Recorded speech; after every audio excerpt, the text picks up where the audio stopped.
제가 알고 있는 한 분이 평소에 불평이 없으신데 최근 들어서 불평하시는 것을 하나 들었습니다. 미국에 아들 4애가 살고 있는데 애들도 둘이나 낳았는데 생활비가 부족해서 달마다 많은 돈을 붙여준다고 합니다. 그런데 최근 환율이 올라가지고 빠듯하게 붙여주는 돈을 훨씬 더 많이 붙여줘야 된다고 불평을 했죠. 계엄을 선포한 그 다음 날부터 주식시장에서 150조가 사라졌답니다.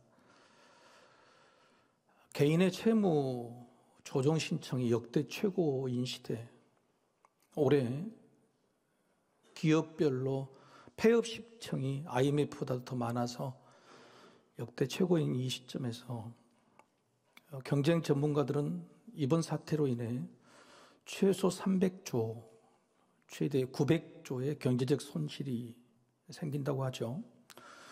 우리나라 1년 예산이 670조임을 감안할 때 900조라고 하는 손해는 이게 바로 우리의 현실인 겁니다. 여러분, 환율을 방어해야 되죠. 환율을 방어하지 않으면 나라 경제가 휘청인데 환율을 방어하기 위해서 쓰여지는 돈의 일부가 여러분들이 노후를 위해 적립하고 있는 국민연금이에요. 국민연금에서 돈을 빼서 환율을 방어하고 있다고 하는 사실, 여러분 이게 현실인 거죠. 리더십의 부재, 지도력의 문제, 바로 남의 일이 아니라 나의 일이라고 하는 겁니다. 성경의 역사는 하나님의 섭리이지만 하나님께서 하나님의 사람, 그 중에 어떤 사람을 지도자로 썼느냐, 이런 역사죠. 왕, 제사장, 선지자 같은 지도자들을 하나님이 쓰셨지만 하나님의 마음에 합당하게 능력을 발휘한 사람은 많지가 않았습니다. 우리나라 역사를 이야기할 때에 위대한 지도자 세종대왕이나 이순신 장군을 들먹이는 것처럼 성경의 역사에도 위대한 지도자 이 세 사람을 이야기하죠. 모세, 다윗, 그리고 사도 바울입니다. 노예된 이스라엘 백성들을 50년 동안 광야로 이끈 지도자 모세, 피난 시절 자기를 따르던 백성을 끝까지 챙기고 붙들어서 위대한 하나님 나라를 건설한 다윗, 복음의 씨앗을 죽음을 무릅쓰고 온 세상에 퍼뜨려서 오늘 우리가 믿고 있는 이 복음, 그 복음이 가능토록 만들었던 지도자 사도 바울입니다. 그런데 이 3명의 지도자의 고백이 같습니다. 위대한 지도력, 탁월한 능력을 내 것이 아니다, 하나님께서 주신 것이다라고 고백하고 있죠. 하나님께 위임받은 능력이다, 위임받은 능력이라고 하는 사실이 굉장히 중요해요. 우리의 믿음은 사실 하나님께서 주신 위임이라고 하는 사실에 주목을 해야 돼요. 나에게 자녀를 주신 것이 아니라 위임, 맡겨주셨다. 나에게 돈을 주신 것이 아니라 돈을 맡겨주셨다. 나에게 생명을 주신 게 아니라 나에게 생명을 맡겨주셨다고 하는 이런 인식, 믿음이 바로 위임받았다고 하는 사고입니다. 위임받았다고 하는 이 믿음이, 이 지도자들이 태도와 성품이 존경받게 했어요. 내 것이 아니니까, 나는 맡김을 받은 것이니까 겸손했습니다. 그리고 내 일이 아니라 맡겨주신 일이라 충성을 다했죠. 그리고 행여 실패하거나 행여 실수할 때도 이것은 내 능력으로 하는 것이 아니고 하나님의 신임을 얻고 위임을 받아서 하는 일이라 자존감이 죽지를 않았던 것이죠. 사람이 준 게 아니라 하나님이 주신 거라는 이 자부심은 하나님께는 충성과 겸손, 그리고 사람들에게는 모범과 권위를 보이게 되는 겁니다. 여러분, 부모가요, 자녀를 능력으로 키운 게 아니에요. 능력으로 키운 게 아니라 권위로 키우는 거예요. 그런데 부모의 권위는요, 부모 스스로가 만들어가는 게 아니라 하나님께서 주신 권위다. 여러분, 그런 자부심이 있어야 자녀를 키울 수 있어요. 저도 부모지만 늘 자녀들이 미안해. 그럼 부모가 자녀들 앞에서 본을 보기도 힘들고 앞서서 이끌어가기도 힘들어요. 스스로의 권위를 인식하지 못하니까. 그런데 이 부모라는 권위는 하나님께서 주신 것이다. 그렇다면 때로는 실수도 하고 실패도 할 수 있는 문제인 거죠. 하나님께 위임받은 권위를 여러분 자부할 때에 그게 능력이 된다고 하는 겁니다. 예수님도 권위라는 문제를 가지고 특히 많이 다투셨어요. 3년 동안 공생의 사역을 마칠 무렵 이제 마지막 유월절을 보내려고 예루살렘 성전으로 돌아오셨어요. 성전에 들어와서 많은 사람에게 말씀을 전할 때에 사람들이 예수님의 말씀을 뭐라고 느꼈냐면 권위 있는 자의 말씀이다 이렇게 느꼈어요. 그런데 이걸 보던 성전의 관리자들, 제사장들과 장로들이 이건 성전은 내 소유고 내 관할인데 거기 와서 권위를 얻고 있는 예수님을 시기해서 이렇게 말합니다.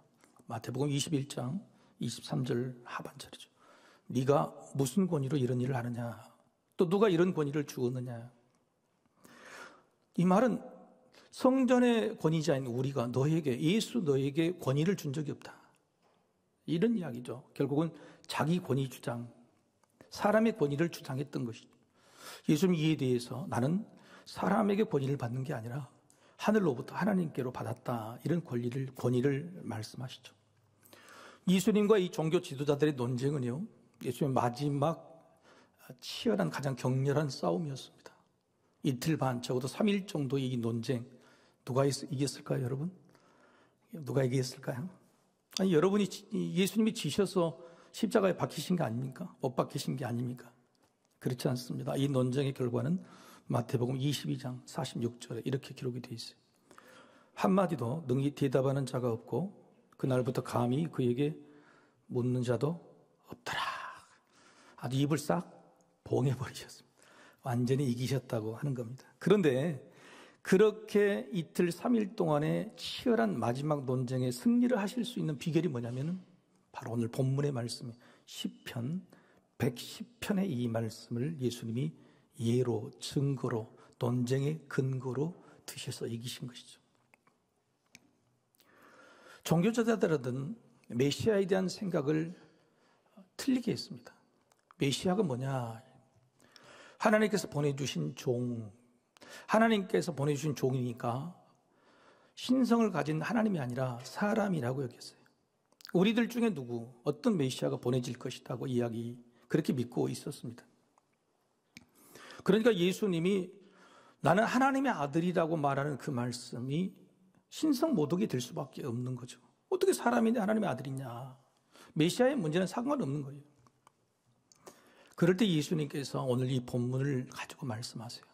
다윗이 성경에 보면은 메시아는 다윗 왕의 자손 중에 태어난다. 그런데 그 다윗 왕이 자기 이 손 중에 다윗의 자손 중에 태어날 메시아를 뭐라고 불렀냐? 내 자손이다, 내 후손이다 부른 게 아니라 주님이라고 불렀다고 하는 겁니다. 오늘 본문이 그거예요. 다윗이 주님이라고 불렀다고 하는 겁니다. 다윗이 자기 사람의 자손이라 그러면 후손이라고 불렀을 것인데 다윗은 메시아를 주님이라고 불렀다. 그건 사람이 아니고 바로 하나님이시다고 하는 증거다라고 하는 겁니다. 자, 그렇다면 논리가 어떻게 됩니까? 예수님은 자신이 메시아라는 사실을 주장한 게 아니라 그 근거를 흔들고 계시는 거예요. 만약에 메시아가 사람이 아니라 이렇게 하나님으로 오신 거라면, 만약에 내가 메시아라면 너희가 지금 누구를 모독하고 있는지 아느냐? 하나님을 모독하고 있다고 하는 거예요.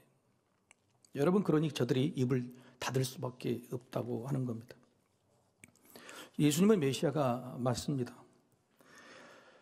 하나님의 아들이라는 자격을 떠나서 하나님께 메시아라는 그 일을 위임받아서 이 땅에 내려오셨어요.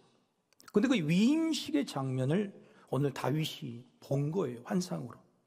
하나님께서 예수 그리스도 당신의 아들을 어떻게 메시아로 기름 부어서 위임해서 이 땅에 보내신 그 위임식의 장면, 위임받은 예수님께서 어떻게 이 땅을 다스리는 그 장면을 자기 환상으로 보고 바로 시편 110편을 기록하고 있다고 하는 거예요. 예수님은 하나님으로부터 두 가지를 위임받으셨어요. 첫 번째는 심판 위임, 즉 권능의 규를 위임받으셨다고 하는 거예요. 권능의 규가 뭘까요? 제가 고등학교 다닐 때 두려움이 별로 없었어요. 특히 선생님들을 두려워하지 않았는데 유독 한 선생님만은 좀 두려워했어요. 매를 들고 다니시는 선생님이. 저는 매가 이렇게 큰 매를 들고 다니시는 선생님은 두렵지가 않습니다. 왜냐하면 그 큰 매로는 때릴 때가 엉덩이밖에 없거든요. 저는 제가 엉덩이가 굉장히 튀어나와가지고 아무리 맞아도 아프지가 않아요. 두렵지 않은데 어떤 선생님이 무서웠냐면은 이 조그마한 매를 들고 다니는 선생님이 있었어요. 이게 뭐냐면은 대나무 뿌리였어요. 대나무 뿌리를 이만큼 꺾어가지고 니스치를 얼마나 해서 반짝반짝 하고 다니고, 근데 이걸 가지고 어디를 때리냐면 손등을 딱 이렇게 내라고. 손등을 때리는 게 너무 아프고 견딜 수가 없었어요. 여러분, 권능의 규각은 이런 거예요. 조그마한 막대기, 조그마한 이 막대기를 딱 들면 누군가는 죽겠다, 누군가는 맞겠다고 하는 생각이 듭니다. 권능의 뜰을 드는 황제가 이리라 그러면 이리 가야 되고 째리라 그러면 죽는 거였어요. 이 권능의 구가 뭐냐면은 하나님께서 예수님에게 위임이 해주신 것이 뭐냐면은 심판이었어요. 심판. 근데 놀랍게도 이 땅에 내려오셔서 하나님의 권능을 위임받은 예수님께서 이 심판의 권능 위임을 행하지 않으셨다고 하는 거예요. 배를 들고 오셨지만은 때린 적이 없으셨다고 하는 거예요. 그러면서 뭐라고 하시냐면, 지금은 내가 매를 들고 왔지만 때리지 않을 것이다. 그런데 다음에 올 때는 때린다고 하시는 겁니다. 미리 기회를 주시고 예고를 해주신 거예요. 여러분, 이게 얼마나 감사한지 몰라요. 예수님이 이 땅에 오셔서 다시 오실 그때까지 심판의 권능을 위임받으셨지만 심판하지 않으시는 주님, 그 주님 때문에 오늘 우리가 죄를 짓고도 하나님 말씀 어기고도 매를 맞지 않고 살아나가 있는 것입니다. 두 번째 예수님이 위임받은 권능은 뭐냐면 구원 위임입니다. 구원 위임. 영원한 제사장을 위임받으셨어요. 제사장이라고 하는 것은 뭡니까? 사람의 죄를 대신 붙들고 하나님께 나아가서 용서를 구하는 거예요. 우리가 하나님께 직접 나아갈 수 없지만은 우리는 영원한 제사장이 되신 예수님의 그 이름으로, 보혈로 하나님을 만날 수 있어서 오늘 이렇게 예배를 드리고 하나님께 우리의 원통함과 억울함을 호소할 수 있게 된다고 하는 것이죠. 여러분, 인생을 살면서 가장 억울하고 답답한 일이 뭡니까? 악인들과 함께 사는 거예요. 그렇죠? 악한 사람들과 똑같이 열심히 하고 일했는데 오히려 악하고 죄 많은 사람들이 훨씬 잘 살아가고 선하고 착한 사람들은 힘들어 사는 이 모습이, 이 불평하고 불공정한 이 세상에 너무도 힘들어요. 그런데 여러분요, 그렇게 살 수는 있어요.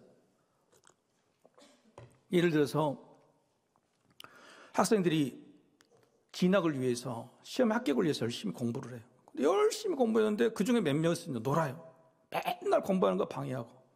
근데 나중에 보니까요, 정원 미달이요. 그래가지고 전부 다 합격해버렸어요. 여러분이 공부한 것이 어떻겠어요? 너무너무 허망하겠죠? 공부하지 않고 논 사람은 당연히 떨어져야 되는데 그런 사람과 상관없이 모두가 다 합격했다. 여러분, 세상에서 우리가 좀 힘들게 살고 아프게 살고는 좋지만 열심히 예수를 믿고 최선을 다해 선하게 살려고 노력했는데 나중에 심판의 날, 그날 보니까 모두가 다 구원받았다. 여러분, 억울할까요? 시원할까요? 여러분, 저는 이게 참 너무나 아픈 일이라는 거예요. 이게 무슨 말이냐면 하나님께서 공의롭고 공정하다는 것은 바로 이 문제를 해결하셨다는 거예요. 하나님은 사랑의 하나님이라 모든 사람이 다 구원받기를 원하시지만 구원받는 백성은 정해져 있다고 하는 겁니다. 그래서 그날, 심판의 날이 올 때에 양과 염소로 구별이 되고 하늘나라에는 천국만 있는 것이 아니라 지옥도 있게 되는 것이라고 하는 겁니다. 이제 누가 구원받고 누가 구원받지 못하느냐, 그것은 전적으로 하나님의 소관이에요. 우리는 몰라요. 그래서 이것을 구원의 신비라고 하는 겁니다. 구원의 신비라고 하는 거예요. 여러분, 교회 열심히 다니는 사람이 말년에 보면은 믿음이 실족해서 교회를 떠난 사람이 많아요. 이런 사람은 구원받는 거예요? 못 받는 거예요? 우리는 구원받는다고 생각했지만 사실은 구원받지 못한 백성, 처음부터 하나님께 선택받지 못한 백성일 수 있다고 해석할 수밖에 없는 겁니다. 따라서 구원의 문제는 사람의 자격이나 능력, 행함의 문제가 아니라 전적으로 하나님께서 택하셨느냐, 택하시지 않았느냐, 이 문제예요. 여러분, 그러면 더 고민스럽죠. 이게 바로 우리 기독교에 대해서 세상 사람들이 의문점을 가지고 있는 겁니다.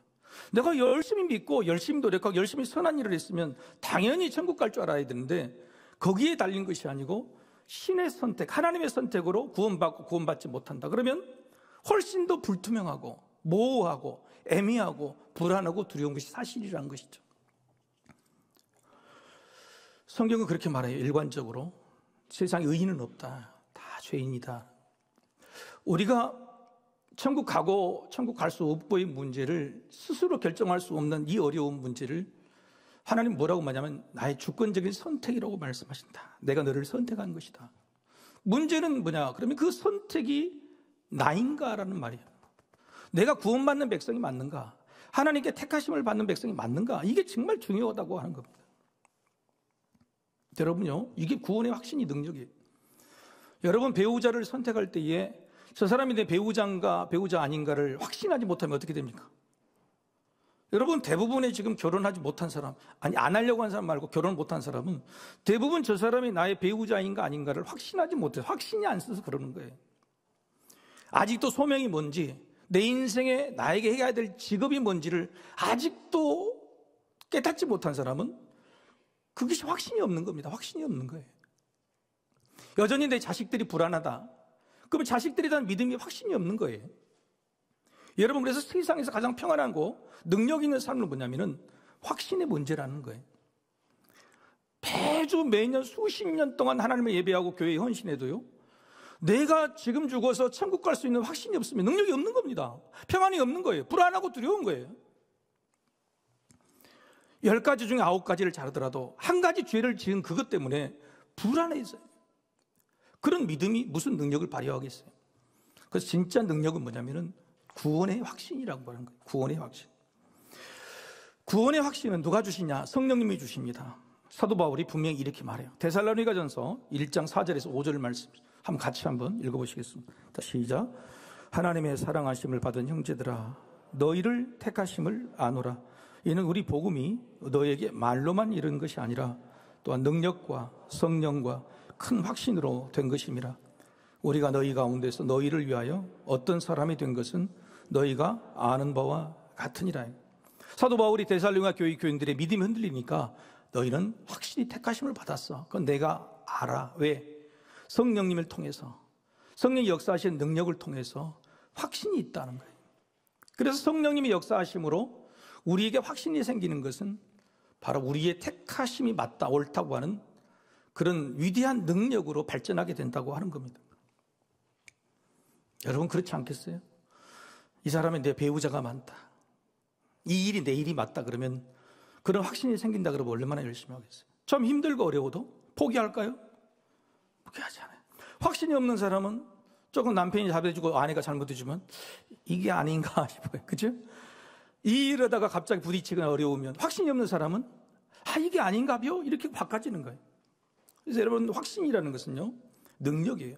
세상 힘들고 어려운 고난과 좌절, 아픔과 시험 앞에서 그걸 이기고 넘어갈 수 있는 능력은 확신이라고 하는 거예요. 옆 사람한테 인사합시다.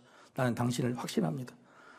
아무나한테 확신하지 말고 아내와 사랑하는 사람, 나는 당신을 확신한단 말이에요. 내 아내로, 내 남편으로, 사랑하는 교회의 성도로, 내 형제로 확신을 하고 있을 때 여러분 그게 저 사람에게 능력이 된다는 거예요. 자식이 시험 보러 가잖아요. 나는 네가 될 걸로 확신해. 난 될 걸로 믿어. 그럼 그게 능력이 되는 거예요. 여러분 이게 진짜 중요한 거라고. 문제는 그게 있냔 말이에요. 저는 설교할 때마다요 늘 아쉬워요. 여러분을 질문했을 때 이 질문의 대답이 매번 시원찮아요. 오늘도 그 질문을 또 드리고 싶어요. 여러분 지금 죽어도 천국에 가실 것을 확신하십니까? 3부가 제일 적어. 1부는 좀, 2부는 막 아멘. 왜? 가실 때가 다 됐거든. 3부는 되니까요. 여러분 이 질문을요 내가 수십 번 수백 번 드렸는데 한 번도 50%가 넘은 적이 없어요. 여러분 입들을 보면 절반 정도는 확신이 없는 거예요. 뭐더라고 예배 와요? 지금 죽어도 천국 갈 확신이 없는데 어떻게 하나님께 구원해요? 여러분이 택하심을 받는 것이 확신이 없는데 여러분 이 문제가 마음이 아프다는 거예요. 그러니 무슨 능력을 갖고 살겠습니까? 무슨 믿음의 능력이 있겠어요? 여러분 우리가 구하는 것은요 능력인데 평안을 구하는 거 평안이 능력이잖아요. 세상이 흔들어갈 때에 흔들리지 않는 거 이건 능력이잖아요. 여러분 우리가 받고자 하는 위로 이것도 능력입니다. 우리가 하는 기도의 응답 이것도 능력인 거예요. 여러분, 이거 어디서 나오냐면 하나님이 나를 자녀로 택하셨다고 하는 거기에서 평안이 나오고 기도가 응답될 것을 믿고 그것 때문에 그 아버지께 위로를 받는 거란 말이에요. 근데 아버지가 내 아버지가 아닌 것 같아. 나를 버리실 것 같아.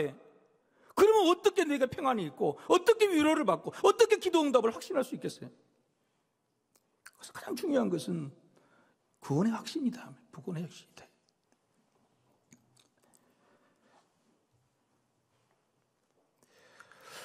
나는 택함 받은 사람이 맞을까? 내 스스로를 알 수 있는 것이 확신인데 그것을 어떻게 알 수 있느냐? 사도 바울은요, 많은 교회와 성도들에게 바로 이 문제를 이렇게 권면해 주고 있어요. 빌립보서 2장 13절의 말씀 같이 한번 읽어볼까요? 이 말씀은요, 여러분 외우셔야 돼요. 몇 장 말씀이라고요? 빌립보서 2장 13절 말씀 같이 읽겠습니다. 너희 안에서 행하시는 일은 하나님이시니 자기의 기쁘신 뜻을 위하여 너희에게 소원을 두고 행하게 하시나니. 아멘. 여러분, 우리가 예수를 믿고 예배를 드릴 때, 그런데 왜 우리가 구원의 확신이 없냐면요, 그 절대절명의 문제가 뭐냐면 행함이에요. 행함. 나는 분명히 믿는 것 같은데 나의 행함을 보면 구원의 확신이 사라져버려요. 그렇죠? 내가 사는 모습을 보면 그 행함을 모습을 보면 내가 구원받을 수 없는 사람처럼 느껴져 버려요. 그래서 구원의 확신을 가로막는 것이 가장 중요한 것이 행함의 문제거든요. 그런데 그 행함의 문제를 사도 바울은 뭐라고 그러냐면 네가 행하는 것이 아니라고 말해요. 네가 행해서 구원받는 게 아니라고 말해요. 세상에 어떤 사람도 자신의 행함으로 구원받을 수 있는 사람은 없다고 말해요. 그리고 누가 행하시냐면 하나님이 너희로 행하게 하신다고 하는 거예요. 하나님이 너희에게 행함을 주시고 행하도록 만드시고 구원을 받을 만한 행함을 인도하신다는 겁니다. 어떻게 해요? 하나님 안에 있는 소원, 기쁜 소원을 우리 마음속으로 옮겨주시는 거예요. 우리 마음속에 소원을 주셔요. 하나님의 뜻을 주시고 그 소원이 기뻐져요. 막 기쁘고 즐거워져요. 그럴 때에 행하게 된다고 하는 겁니다. 여러분, 소원, 꿈이 없는 사람은 행하지 않잖아요. 그렇죠? 여러분 자식들 보세요. 소원이나 꿈이 없으면 아무리 공부를 하기도 하지 않아요. 그런데 아무리 여건이 나쁘고 힘들어도요, 꿈이 있는 사람은 절대 포기하지 않는다는 거예요. 여러분, 꿈만이 중요한 게 아니에요. 세상에 어떤 사람은 못 이겨요? 열심히 하는 사람은 이길 수 있죠. 뭐 하는 사람? 즐기는 사람은 즐긴다는 게 뭐예요? 기쁨을 가지고 그 꿈을 향해 달려가는 사람은 죽어도 누가 건들 수가 없는 거예요. 그래서 사탄이 우리의 구원을 방해하는 게 뭐냐면 우리에게 기쁨을 자꾸 뺏어가는 거예요. 네 행하는 꼬라지를 봐. 네 지난 일주일 동안 살아가는 행함을 봐. 네가 어떻게 구원받는 백성이라고 확신할 수 있어? 이렇게 이야기하는 거예요. 그래서 사도 바울은 오늘 본문의 말씀 같이 한번 화면을 보고 읽어봅시다. 기쁨으로 확신하는 것입니다. 하고 싶어 견딜 수 없는 기쁨이 어떤 증거예요? 구원의 확신이에요. 내가 구원에 받은 능력으로 살 수 있는, 능력을 발휘할 수 있는 구원의 확신을 어떻게 하느냐? 내 안에 막 기쁨이 생겨나, 하고 싶은 기쁨이 생겨나는 거예요. 여러분, 오늘 본문의 말씀에 바로 그 증거가 있어요. 오늘 3절 말씀 같이 한번 읽어볼까요? 3절. 자, 시작. 주의 권능의 날에 주의 백성이 거룩한 옷을 입고 즐거이 헌신하니 새벽 이슬 같은 주의 청년들이 주께 나오는도다. 여러분, 이 말씀 맨날 청년주일날 하는 설교죠. 새벽 이슬 같은 주의 청년들. 여러분, 그게 그런 뜻이 아니란 말이에요. 청년들에게 새벽 이슬 같다고 칭찬하는 말이 아니고요, 주의 자녀, 주의 백성이 주의 청년이라고 말해요. 주의 백성. 어떤 주의 백성이냐? 즐거이 헌신하고 즐거이 하나님께 나오는 사람, 기쁨으로 나오는 사람, 이런 사람을 주의 청년이에요. 근데 어떤 청년이냐면 새벽 이슬 같은 청년이에요. 매번 낮이 되면 새벽 이슬은 사라집니다. 그런데 다시 주 앞에 나올 때 어떤 마음이 생겨요? 새벽에 처음 생기는 것처럼 생기는 몽글몽글한 이슬, 새로운 마음, 깨끗한 마음으로 그 기쁨을 가지고 주 앞에 달려오는 사람, 그런 주의 자녀, 이런 사람을 주의 청년, 주의 자녀, 그리고 주의 군사라고 말하는 거예요. 여러분, 이런 사람이 바로 즐거운 헌신이에요. 기쁨의 헌신하는 사람이에요. 주의 군사예요. 그런데 이런 사람이 어떻게 그 기쁨이 생기냐? 왜 즐거운 헌신이 생기냐? 오늘 본문에 보면요, 주님이 원수들을 무찌르는 주의 날이에요. 전쟁터입니다. 전쟁의 싸움 가운데요, 주님이 앞서 싸우는데 그 뒤에 내가 따라가겠다고 막 나오는 사람이 이 주의 군사, 이런 사람이 주의 청년인데 어떻게 그 전쟁터에 기쁨으로 나올 수 있느냐 말이에요. 이런 사람이 주의 청년인데, 주님이 찾으시는 사람인데, 주의 자녀인데 어떻게 기쁨으로 나올 수 있냐 말이에요. 그게 바로 거룩한 옷이라는 말입니다. 거룩한 옷. 주의 권능의 날에 주의 백성이 거룩한 옷을 입고, 한번 화면을 보고 같이 읽어봅시다. 시작. 거룩한 옷을 입고, 즉 이 말은 의무나 강요, 자격이 아닙니다. 하드라트 코데시, 하나님께서 선택하실 때 입게 되는 거룩함, 즉 구원을 말해요.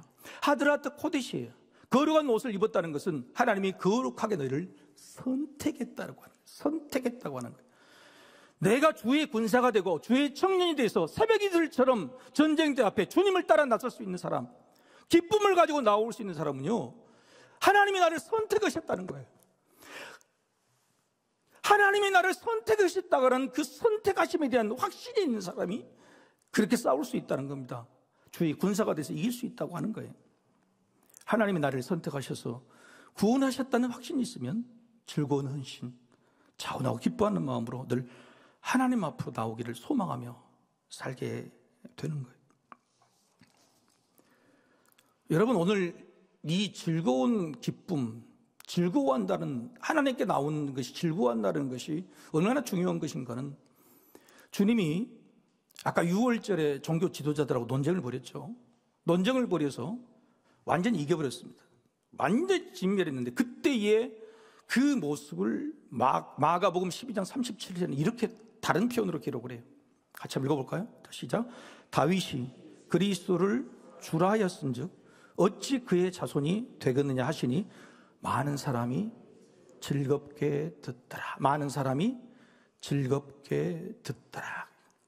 주님이 어떤 분이신가를 알게 되면, 복음을 딱 받아들이게 되면 내 마음속에 즐겁게 듣는 마음이 생겨요. 여러분, 오늘 설교 굉장히 유난히 지루하시죠? 하품하시는 분들이 많이 있는 거 보니까. 여러분, 내게 주의 확신이 있는 사람은요, 어떤 사람이냐면 말씀이 즐거운 거예요. 말씀 듣는 것이 즐거워지는 거예요. 말씀 듣는 것이 너무 힘들어. 듣기가 싫어. 뭔 말인지 모르고 이해가 안 돼. 그러면요, 구원의 확신이 없는 거예요. 여러분, 성령님이 하시는 역할이 뭐냐면 주님의 말씀을 깨달아 주시는, 깨우쳐 주시는 거예요. 그래서 성령님을 통해 우리가 구원의 확신을 얻게 되는데, 성령님이 내가 말씀을 들을 때 깨우쳐 주시지 않는다, 즐겁지가 않는다, 듣는 것을 즐거움이 없다, 아무리 들어도 잘 모르겠더라, 그러면 구원의 확신이 없는 거란 말이에요. 첫 번째 구원의 확신을 우리가 알 수 있는 것은 하나님의 말씀을 들을 때 막 즐거워하는 거예요. 옆 사람 곁눈질로 살짝 봐요. 지금 즐거워하는가 싫어하는. 여러분요, 우리 자녀들이요, 두 번째 구원의 확신이 뭐냐면은 하나님께 나오는 것이 기쁜 거예요. 아까 주의 청년들이 어떻게 돼요? 주님 앞으로 기쁨, 즐거운 헌신을 가지고 나오더라고 하는 거예요. 조그마한 초등학생인 우리 자녀들이 얘가 구원의 확신이 있는지 알 수 없잖아요. 그런데 간단해요, 아는 건. 주일날 교회 가자 그러면 자다가도 벌떡 일어나면 따라 나오면 구원의 확신. 그런데 싫어해. 교회 나오기 싫어해. 예배하기 싫어해. 그럼 구원의 확신이 없는 거예요. 주 앞에 나오는 것이 즐겁고 기쁘냐, 즐거운 헌신이 되느냐 아느냐, 이게 바로 우리 안에는 구원의 확신을 할 수 있는 거죠. 세 번째 구원의 확신의 증거는 뭐냐면 내가 받았던 말씀이 즐거워서 한 주일 동안 그 말씀 가운데 그 말씀의 기쁨이 사라지지 않는 것, 그래서 그 말씀대로 살고 싶어 하는 것, 이게 바로 우리 안에는 구원의 확신이 막 사라지는 거예요. 네, 그러실 줄로 믿습니다. 저 문 밖으로 나갈 때 싹 사라진. 여러분, 구원의 확신이 어려운 게 아니에요. 성령님이 우리에게 주시는 것은요, 즐거운 헌신이요, 기쁨으로 주시는 거예요. 말씀을 들을 때 기쁨, 그리고 주 앞에 나아가는 것이 기뻐지고, 그리고 주님의 말씀의 기쁨이 사라지지 않고 한 주간을 살아내게 만드는 이것들이 바로 우리에게 주님의 구원에 대한 확신의 증거라고 하는 겁니다. 여러분, 세상이 전쟁터죠. 올 연말 연시에 특수를 누려야 되는데 어마어마한 지금 사업장들이 문을 닫고 있고 내년에는 더 힘들다고 합니다. 올해보다도 내년에는 더 큰 전쟁터의 싸움 속에서 여러분 살아야 될 거예요. 그런데요, 성경은 이렇게 말씀하세요. 전쟁은 여호와께 속한 것이다. 여호와께 속한 것이다. 여호와 하나님께서, 주님께서 전쟁을 이끌어 가신다고. 그런데 어떻게 이끌어 가시냐는지 아세요? 오늘 본문의 마지막 절에 주님이 그 전쟁 때 전쟁을 어떻게 이끌어 가시는지 기록이 있어요. 그 7절 말씀이에요. 길가의 시냇물을 마심으로 그의 머리를 드시리로다. 이게 무슨 말이냐면 주님께서 우리를 앞서 우리의 전쟁을 행하고 계시는 거예요. 원수들을 무찌르고 우리의 구원을 확보하기 위해서 나아가시는데 목이 너무너무 마르셨다. 목이 마르셔서 시냇가에서 물을 좀 드시려고 하는데 물을 드시는 그 순간에도 마음이 편치를 않아요. 행여 원수들이 하나님 맡겨주신 택함 받은 하나님의 자녀들을 행여 해를 칠까봐 물을 마시는 그 순간에도 머리를 드신다. 물 한 번 편히 못 드시고 구원받은 택하심을 받는 하나님의 자녀들 향해 눈동자와 같이 지켜보고 계신다. 우리가 잘 때는 보초를 서고 계시고 우리가 일을 행할 때는 저 앞서 행하신다고 하는 거예요. 여러분 여수 가보셨어요? 대답들 하나씩. 여수 가보셨죠? 여수 가면은 저는 해양공원을 갑니다. 해양공원. 여수 해양공원을 가면은요 바다가 다 보이고 케이블카가 다 지나가 너무너무 좋아요. 근데 거기 가면은 꼭 내가 바라보는 것이 있어요. 거기가 어디냐면은 해안에요.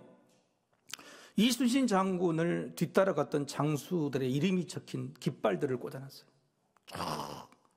기억나세요? 관심 없으시죠? 거기서 뭐 삼합 이런 것만 드시고 오셨죠? 거기 가면은 그 해안공원에 쭉 바닷가로요. 이순신이 따라가는 녹도 만호, 순천 누구 이름의 깃발들을 쭉 꽂아놨어요. 이순신 장군의 깃발은 보이지 않지만 그 이순신 장군이 이 거북선을 향해 가는 곳에 주의 군사들이 되어서 이순신 장군의 군사들이 되어서 깃발을 날렸던 그 사람 이름이 꽂혀져 있다. 여러분 우리의 행함은요 구원의 싸움은 우리가 하는 게 주님이 하시는 거예요. 할 수 있도록 하시는 거예요. 주님이 앞서 싸우실 때에 우리가 뒤따라 우리 깃발을 들고 가야 되는데 문제는 우리가 자원함이 없는, 기쁨이 없는 거예요. 그 전쟁터에 나가기가 싫은 거예요. 그리고 나가면 죽을 것 같은 두려움이 생기는 거예요. 그렇다면 우리가 임하는 어떤 전쟁에서 우리가 이길 수 있겠어요? 우리의 모든 전쟁은 우리 주님이 앞서 싸우시는 거예요. 우리가 주의 군사가 되어서 나가려면, 그래서 우리의 승리가 되려면 주님이 말씀하셨잖아요. 나의 승리가 너의 승리라. 그 승리가 되려면 우리 안에 새벽의 이슬 같은 청년들의 믿음, 바로 구원의 확신, 즐거움, 헌신들이 우리는 되살아나야 된다. 사랑하는 성도 여러분, 2024년은 혹시 졌습니까? 혹시 낙심하고 실패했습니까? 그러나 25년에는 질 수 없잖아요. 다시 일어나야죠. 주님이 앞서 싸우실 때에 우리의 깃발을 들고 주의 근사가 되어서 나가시는 구원의 확신이 있는 주의 청년들이 되시기를 주님의 이름으로 축복합니다.